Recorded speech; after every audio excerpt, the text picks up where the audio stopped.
Good morning, one and all. Today I'm going to be presenting a session on the fundamentals of Cursor AI, telling you what it is about, the basics of it, how it is supposed to be used, and what all things can be done with the help of Cursor AI, how it helps you, and also some of the limitations it might have or not. So let's dive into it. A brief introduction. Artificial intelligence is transforming software development as we know, like all the aspects of software development from coding all the way to image generation to testing, debugging are being revolutionized by the artificial intelligence tools that are coming into picture like recently. So, what is Cursor AI? Cursor AI is an advanced AI-powered code editor that assists developers in writing, understanding, and improving code.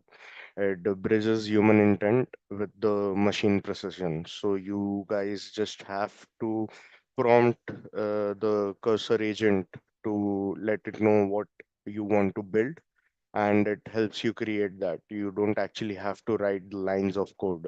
Minimal human intervention is required.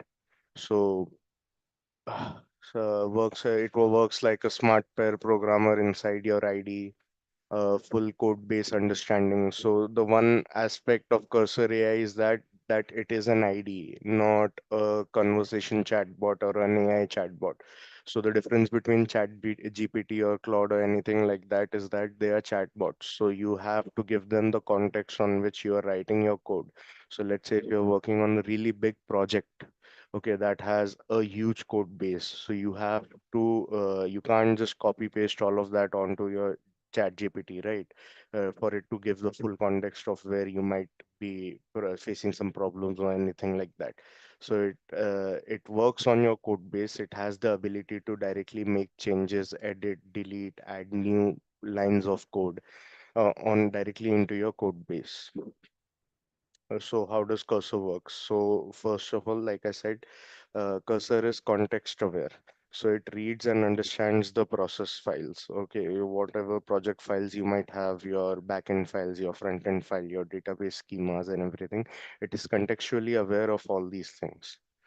Now moving forward to the second part, once it is aware, it grabs the code base, it indexes your code base, it uses a natural language input. So basically you can prompt it in plain English of what you want your changes to be. You can build anything from scratch as well as build on something which is existing already there. So you can build on top of it with the help of cursor. Then the third step would be the AI processing. So based on your prompt, it gives your prompt and your relevant files of your code base to the LLM to generate a response for like improving the code, debugging any problems you might have, or any such coding related problems. So also it can also be used to ask and understand code related questions. So like if there is something, let's say you have received existing code base from one of your colleagues or your teammates or classmates or anything like that. So if you have received such code base which is already existingly there and you want to understand what this code bases are about, so you could prompt cursor to ask it like, okay, what is this existing code base about? Okay, if you have any specific and like I said, it helps when you have a really big code base to understand and pinpoint the source code of that specific feature. So if there is a specific feature that you want to understand, like any feature, it could be how does the login functionality work, or how is the API calling done, which is the script for it. Okay, or you could just directly pinpoint a script and ask it, okay, what is the script about? Tell me the logic flow of it, and each and everything you can understand about your code by using cursor. The key features is that it has an AI chat option. It has the ability to generate code. It can optimize or clean existing code. It can explain your code, and also it is a contextual autocomplete. Like it also suggests on basis, okay, you have done a certain task. Would you like to improve on it? And how would you like to improve on it? It would give you some suggestions. So let's say you are stuck in a problem, right? You have a feature which you're trying to implement, but you're facing some problems. And now, while you're facing those problems, you can ask it for what options do I have to solve these problems, right? So it will give you some list of options, might be three options, might be five options, but you're still confused as to what these options are and how do I, which is the best one for it. So you can prompt it, make it more contextually aware of these are my situations, these are the factors which will affect my decision making, and based on this, please tell me what is the best option for me to use in this case. So it will prompt that and it will tell you what best option is there for you and how you can move forward with it. So the benefits of cursor is mainly productivity boost. It increases the time and productivity and reduces the coding time. Enhanced learning enhances learning through interactive code and understanding, debugging and inefficiency, auto documentation, and multi-language supports. So Cursor is really equipped with understanding different coding languages such as Python, JavaScript, C++, PHP. Like I think all of the languages are there, which are mainly in use as of now. It is well aware and knows how to decode it and work with those languages and frameworks as well. So let's give a comparison of how traditional IDE works versus Cursor AI. In terms of suggestions, if you might have used VS Code or PyCharm, you can see they give you suggestions based on your syntax input, right? So if you're writing a code and you're worried about the syntax, so with traditional IDE, they would only give you the syntax-based suggestions. But with Cursor AI, you get the whole function-based additions. It is contextual, it is so AI-driven, so Cursor understands what you're trying to do, what you're trying to achieve in your code, and it helps you get there faster. Debugging in traditional AI is manual, as you if you run your code and you run into some error, be it compile time, be it run time, or be it just a simple syntax error. So all of that can be debugged. You if you were using a traditional IDE like VS Code or PyCharm, you would have to traditionally go through those lines of code and identify where the bug is being caused, and then you would have to solve it. Now, with Cursor, it is a conversational debugging method, which means if you run into a problem, so you could add a screenshot of the problem, or you could just copy paste the terminal commands which have been given to you by like while running your code, the error command, and you could copy paste them into the chat and ask it to fix this. Okay, so this is a problem I'm facing. It might be as simple as a module not found error to as complex as a 501 internal server error. You could give it those screenshots and those relevant data pertaining to that error, and it will be able to solve it. It will understand, it will investigate on the basis of, okay, what might be causing those errors. If it is not able to understand, it would add the logging to your code to understand, okay, where exactly is the code messing up, or where exactly are the things going wrong. So that's how, and you can have and all this process, you don't have to code anything. You just have to have a conversational, like simple chat with your AI to debug it. And for documentation, also manual. For traditional IDE, you have to manually document everything on your Word, PowerPoint, or anything like that. Whereas in Cursor, it is auto-generated. So whenever you give it a task or give it a prompt to do something, be it to generate a code from scratch or to understand anything, it will give you an auto-generated documentation or a summary based on what it has done, explaining you everything, each and every aspect of the code, and you can also further chat with it to understand the code more deeply. Now, code review is being done with traditional IDEs is human only. Like manual intervention is required by humans to review your code with traditional IDEs. But here, if you have a cursor, like I said previously, if you receive a code base which is already worked on by someone else and you want to understand what is happening, or you want to fix it, you want to debug it, so you have your AI assistant cursor to help you with these things. Uh, Productivity, I have put it in as moderate, but it is really based on the person who is manually coding out of it. But even if you don't have any idea of how to code, just have the basic understandings of the concepts and a clear idea of what you want to do, what is your objective, how do you want to like achieve it, what are the features your application should have, or anything like that. If you have those clear objectives, you can prompt those objectives to Cursor, and it will generate the code for you within minutes. So, hence increasing your productivity.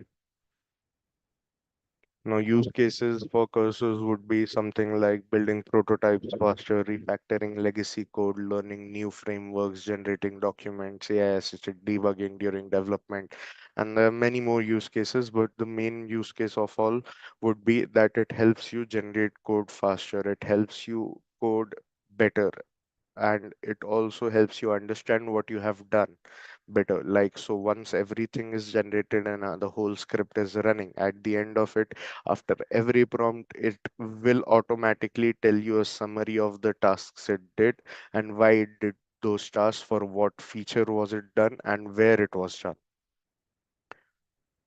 Now, limitations, like as you all know, that AI is still a growing field where it can still be problematic. Like, it's all the models are not at 100% accuracy. 100% accuracy in an AI models is an ideal situation. It can't exist in a real world. So for that, it might generate some incorrect or insecure code, but you have to be aware about that as a developer. If you're using Cursor, you have to be contextually aware as well.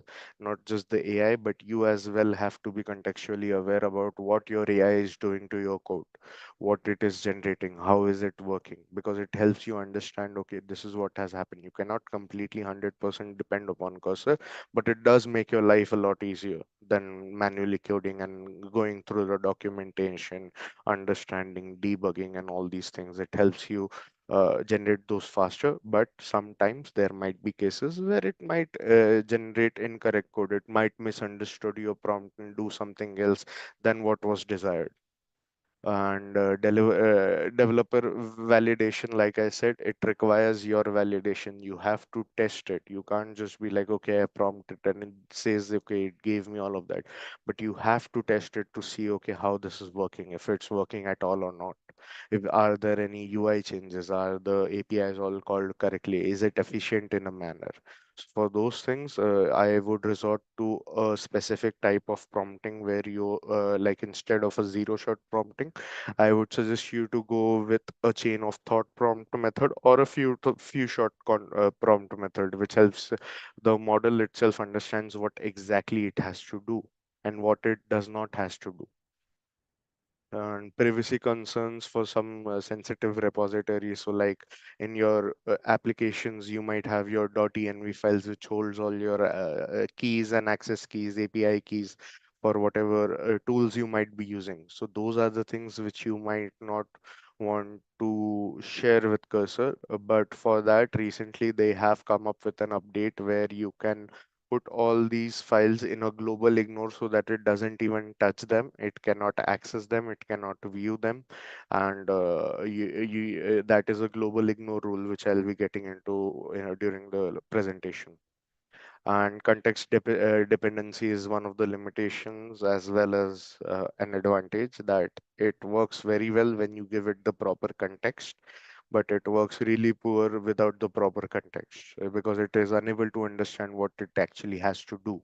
So for those cases, you have to make it contextually aware. You have to make it use, okay, this is exactly what I want. This is how I want it, and this is how you're gonna do it. And it goes ahead and does it for you. Now, moving forward, conclusion to the point where revolutionary impact, Cursor AI revolutionizes how you write and understand code. That is a given. And augmentation, not replacement. It is not replacing developers. Like, if there are a lot of hypotheses going around, like, okay, Cursor is gonna take our jobs or something like that. All the developers are going to be extinct, but that's not the case. Think of it as a tool, like how you write on your notebook. You use a pencil. So this Cursor AI could be your pencil to writing code. It helps you build tools faster. and makes you understand the concept which you might not be aware of, gives you option which you might not think, because Cursor is an AI driven platform which is much more faster than a human brain. So the future of development is a collaboration between humans and AI. It is not just AI coding, because if AI without a prompt does not know what to do, that is the basic understanding of it. So let's move ahead to what cursor looks like. So when you open up your cursor, you will see this type of window where you can open up a project, clone repos, and connect via SSH. As of now, I'm going to be opening up a project which I have already worked on, like for demo purposes. So I could choose an object where I have an index file. I'll get to that later. But before that, you have your files, selection, view, go and run and terminal and help. Okay, then you have your view on how to you want to view. You can toggle panel as well, and there is an AI pane as well as settings. Now the interesting part in these settings is once you log in, okay, now you have different settings, your preferences, your shortcuts, whatever you want to use, and a cursor is mainly VS Code based. So if you have worked with VS Code, you are already using VS Code, it would be really easy and really familiar for you to switch to cursor. Now moving forward, now once I'm in my settings, I can edit my editor settings on seeing how I want all the basic formatting and how I want it to look, text editor, workbench, windows and everything like that. And moving on, when I have my keyboard shortcuts of different keyboard shortcuts, this is like a cheat sheet which you might be using for all the keyboard shortcuts that cursor understands and accepts. Then I have my default layout. It could be an editor, an agent, anything like you like. And then there is the privacy mode. In privacy mode, like I said, the concern for security, for privacy of your code. uh, it is not it has an option to share the data or like in a privacy mode, and there is also a legacy privacy mode, but we don't need to look in that. So if you are using shared data, your privacy mode is converted to shared data, and in that cursor itself uses this data to improve its AI model. So if you're a student, if you're just playing around and exploring cursor, I would prefer it to keep it at shared data so that you and the model itself can learn from what you are doing and improve itself for those who are using the same data. But if you're working and then if you're using this for your work operations, I would definitely recommend the privacy mode where you can select it. It does not uses your code, your queries, your prompts, or anything related to your code with the system to train its model. These are some simple notifications and settings. Now moving on to the chat, there are many different modes. So there is agent, plan, ask, and last use mode. So agent is the agentic mode where you will prompt it to do something. It can access and grab. Grab basically means search for something based on a keyword and understand what that is about, and then act something on it. So you can use your agent mode, plan mode. So plan mode is a newer addition to the cursor where it helps you plan your workflow step by step, and with the one click option you can just execute the whole code base at once, and it will help you create. But this is a new feature that has been added recently, like within this week only. So you guys want to play around with this. I preferably use agent mode most. And then we have our ask mode, which is simple chat mode where like chat GPT or Claude, which we use on our online browsers, that we prompt it a query. It gives us a response, but it does not have the ability to do anything, any changes to the code. Even if you ask it to, it will give you the changes, but you have to make them manually.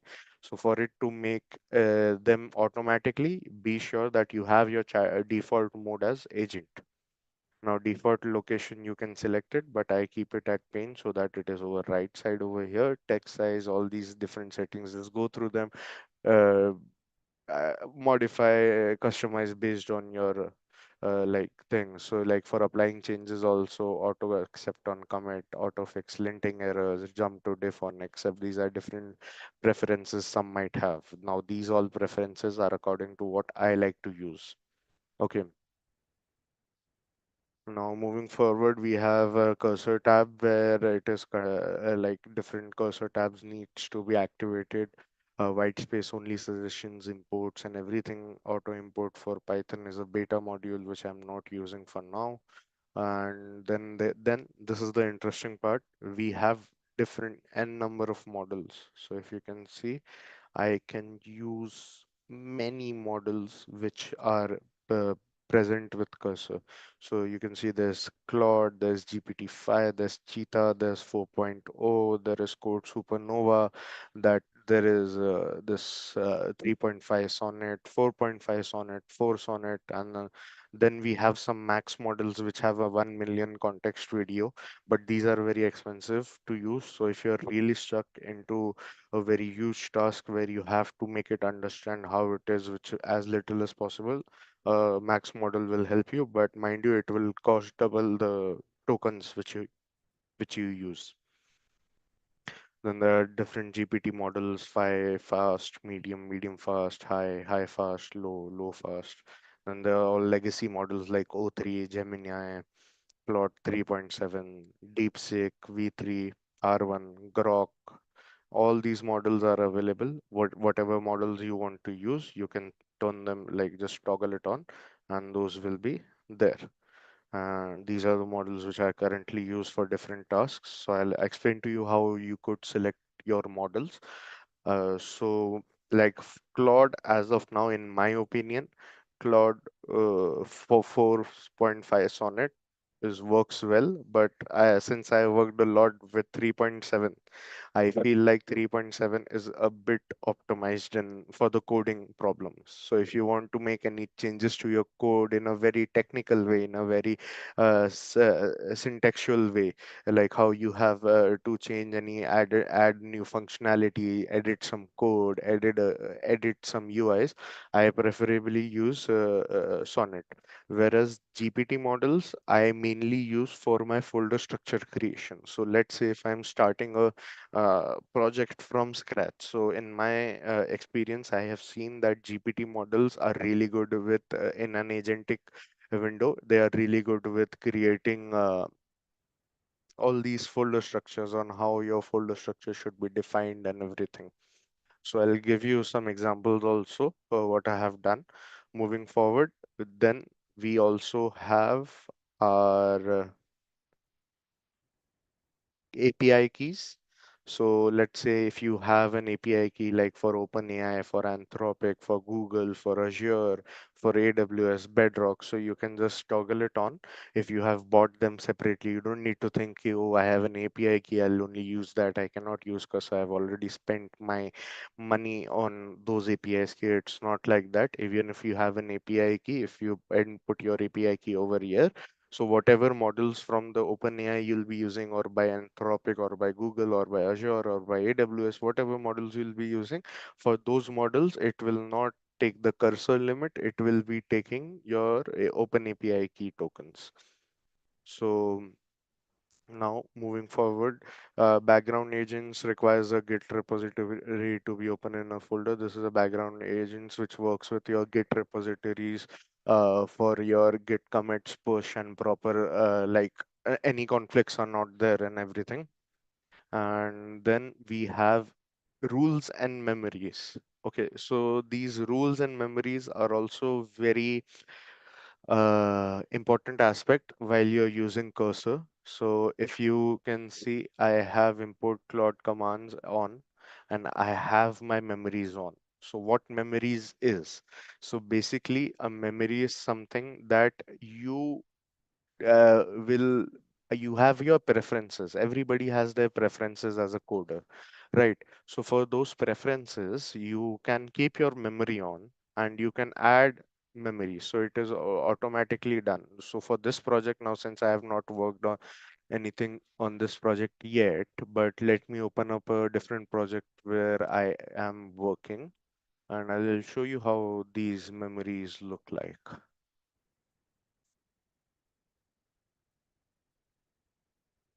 Yeah, so this is a project that I'm working on, and now going in the rules and memories of it. Let me, yeah. So as you can see, the user prefers not to have test scripts created by the assistant. They will test using the application directly. The user prefer measure tooltips be opaque. These are some certain preferences I have to this specific project. Whatever project I'm working on, this specific project, I have those memories, images, and videos are stored on S3 and everything like that. And there are some rules also. Okay, okay, so I don't want my test scripts to be created. So cursor has a tendency to, if you ask it to test any functionality in your code, it will create a test script for it. Sometimes it works, but at those times I specifically prompted to, but majority of the time it automatically does it, and I really don't want that because I'll be testing the application manually and going through that each and every aspect, not just the functionality of it, but the UI, and if it is all seamless, it's working well. For those problems also, I prefer that the application is directly tested by me rather than a script.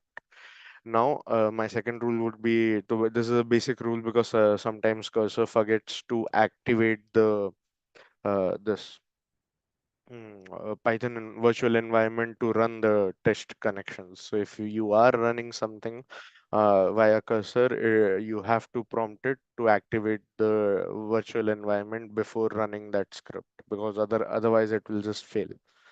So these are how rules and these looks. And then this is indexing and docs. So let me come back to my demo. Yeah. So now I have my indexing and docs. As you can see, the bigger the code base, the bigger indexing it needs. But this is something you guys should always do before working on your code base. If you're starting from scratch, no problem, it will automatically index. But if you feel like, okay, you're not getting relevant answers or your cursor is struggling to identify where the problem is, it might be a problem that your indexing is not done. So indexing is basically what you do is you create index for your scripts, for your chunks. And those indexes are like coordinates of where each and every relevant chunk is stored. Now, when you input a query or your prompt to asking cursor to do something or to explain you something, that prompt is converted into index, and that similarity search is going on to identify what the user might be talking about. So all of this indexing and how it works is referred to as vibe coding. That is a new term come into play as like AI tools are taking over development and helping developers use. So whenever you're using cursor, you would be working as a vibe coder. So like it indexes and everything, you can have different edits and all like that. And then we have a network which is like basics and docs. Yeah, these are the, if you want to view the documentation of cursor, you can go to docs and see what documentations there are, how it works, what models it has, how can you use channel lock concept supports if you're facing some problems, download how you want to download it. It just takes you to the documentation part provided by cursor itself. Now, moving forward, let's see how it looks. Uh, yeah. So as you can see, control, if you press Control plus L, that is the shortcut for you guys to open up your chat window. Now in this, as you can see, I can select what type of task I want to do, and model by default is at auto. But if I switch it off, I can select specific models. I can also go for max mode, but for max mode, you would have to have an API pricing. So there are two types of pricing, but that is something you guys can figure out for yourself as per your own preferences. Okay. So now once you have your, as you can see, it has a very similar view of how all the, like a similar view like like how VS Code looks. So you might be familiar with that. You can look at different tabs and searches. So let me open up a previous chat. So coming to the prompt that I use. So your prompt must be as comprehensive as possible so that your AI understands what you exactly want. Okay, so there are some certain structures of what you want to do. So in this structure, as you can see, this is a one-shot prompt where I just prompt it once and I don't have to look at it again. I prompt it once, and based on this prompt only, I am able to like work out my index, my code. The AI is able to understand what I want, how I want it. Each and every detail is within this prompt. So as you can see, I have written it goal to be just a tiny focus application. Tasks have to in a single HTML file, no build tools, no library. It should run double clicking the file in the browser. Then I've mentioned all the deliverables and everything, and what all features should it have.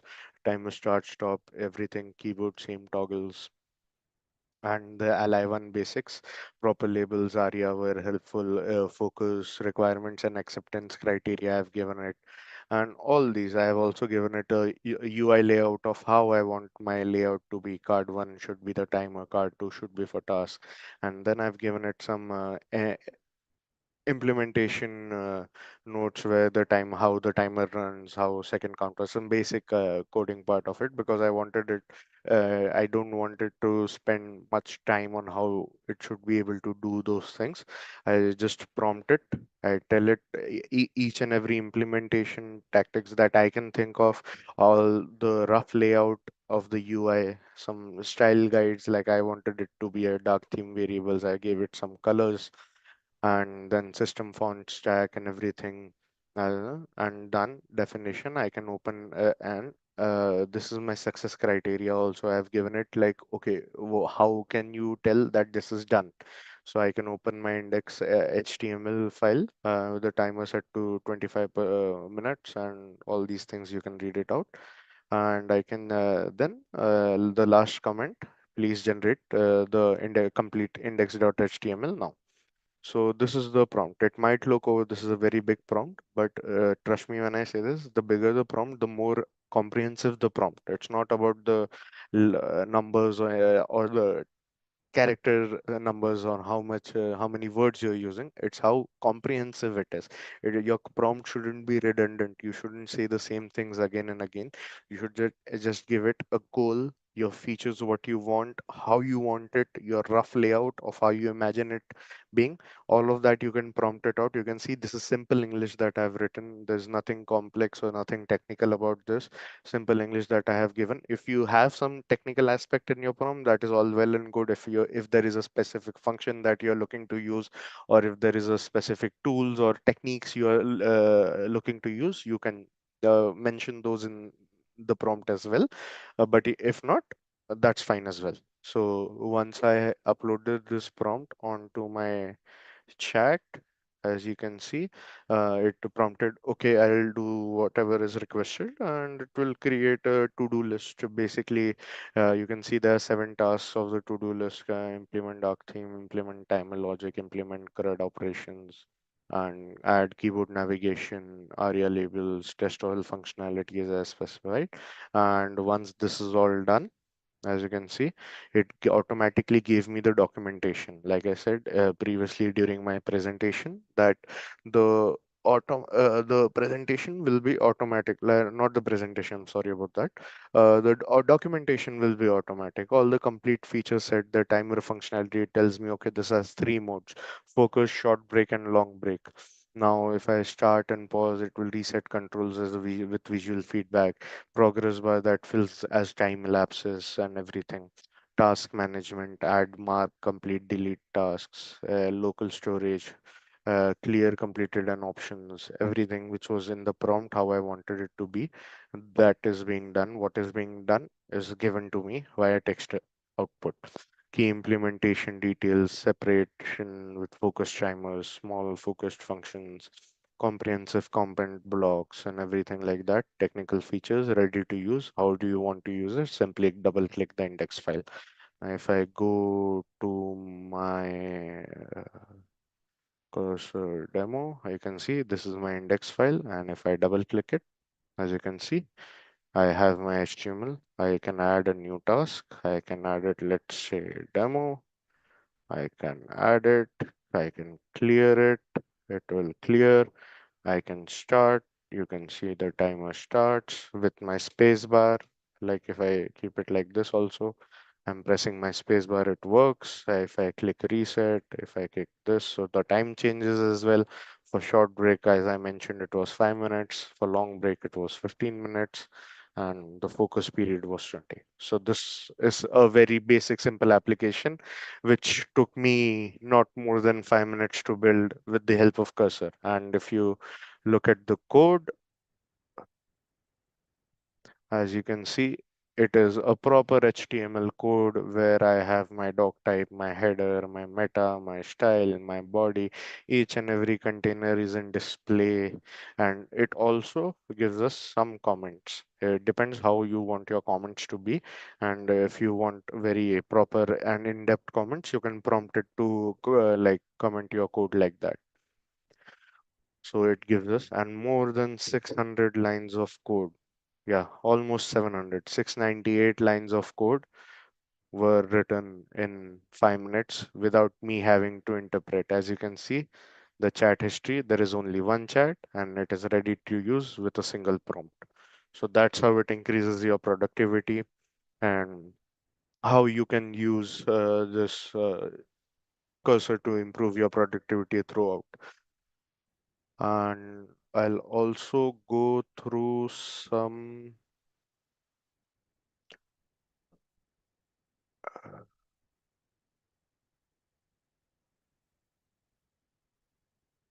Okay, so like I said, you can also ask it of how I am doing something. So as you can see, my first prompt is how am I calculating? So this is a project that I'm working on. So as you can see, I can also I use it as a question answer type format where I ask it, okay, how is it calculating? Tell me. And for that also, I prefer it to be at agent search so that it can grab the code base, understand what there is, but it does not do anything because I have not prompted it to do anything. I'm just asking a question of how a certain functionality is being worked. So it, as you can see, it basic introduction prompt. Okay, I'll help you understand. Let me search through whatever code base relevant logic is, and it goes, it searches certain tasks, it indicates, and now based on my analysis, it gives me a percentage, it gives me exactly the function that is doing that, the key points, the rake level aggregation, all these are different features.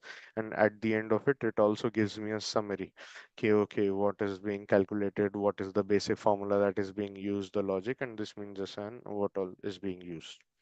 So this is how some of the features work. And now let's say if I run into any error, okay, so I gave it an example of some error I faced into. I gave it a proper prompt.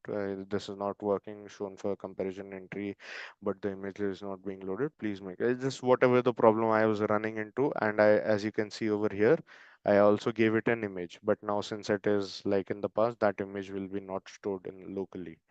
Okay, so it will create a to-do list. It will understand what is there, what is happening.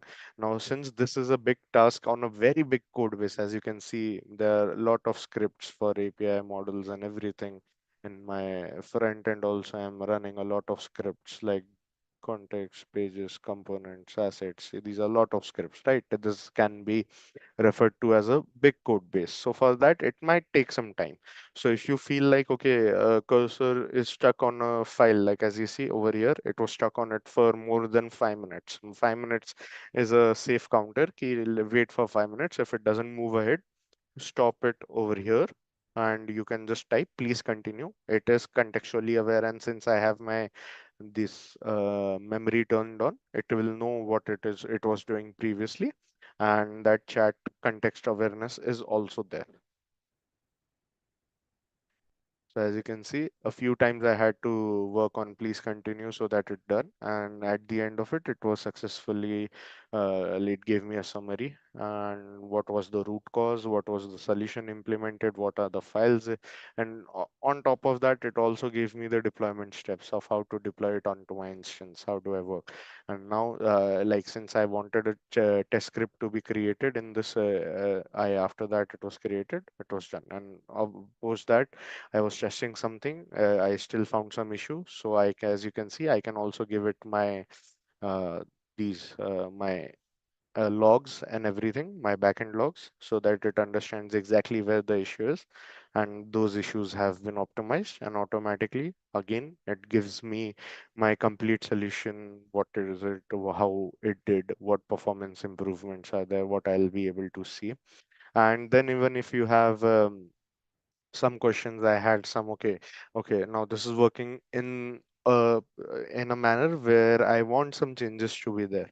So I like prompted it ki, okay, no, I don't want it to be like this is how I want it to be.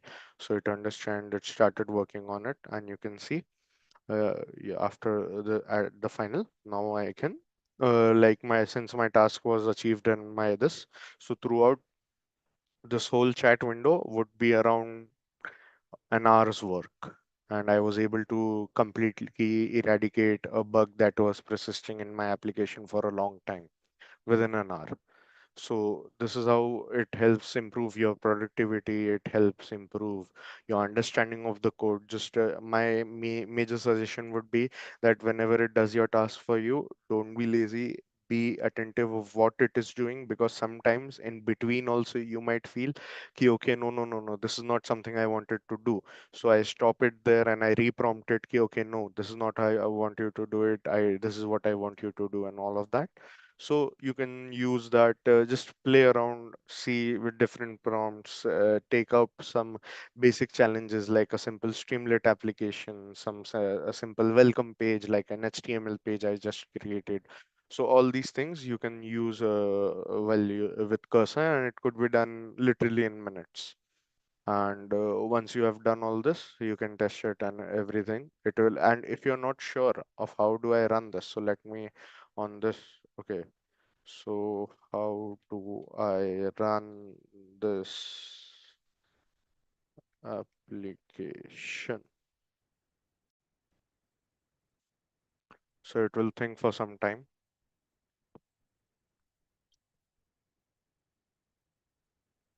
As you can see, it is reading all the files, all the requirement text, all the package location, the app file, the Docker compose. Like since I have Dockerized this application, and now it will tell me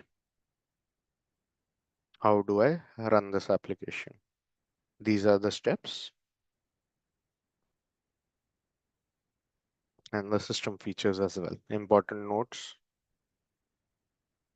like it understood ki, okay, my MongoDB, it is running on MongoDB, my database is MongoDB. So if I have not installed it, I need to install it, and my AWS S3 environment variables and everything. So as you can see, it told me to create a .env file where I have, and also it gave me the prompt for it. Whereas in my backend, as you can see, I do have my .env file, but all the features, AI features disabled, file and dot cursor ignore. So as you can see, this is in my global ignore. So all my .en, and this is a default feature by cursor, but if not, you can definitely go ahead in the rules and set it as a feature that your private summary should not be there. Your API keys, your access keys, passwords, or anything, whatever you're storing, it should be always, it's a good practice to have it in your .env rather than directly calling it in your file. And once you have that .env, it won't be able to access it. So like it is still asking me key I have to run it because it does not know that this exists. It's like how in Git we have a git ignore file which ignore tells us to like ignoring our virtual environment files. Similarly, we have our cursor ignore cursor ignore, which will ignore which enables cursor to ignore the files you don't want it to touch or look at even. So similarly, as you can see, whatever questions this about, like if and even if I ask it, what is this application about? So it will take some time. It will grab the code base, understand.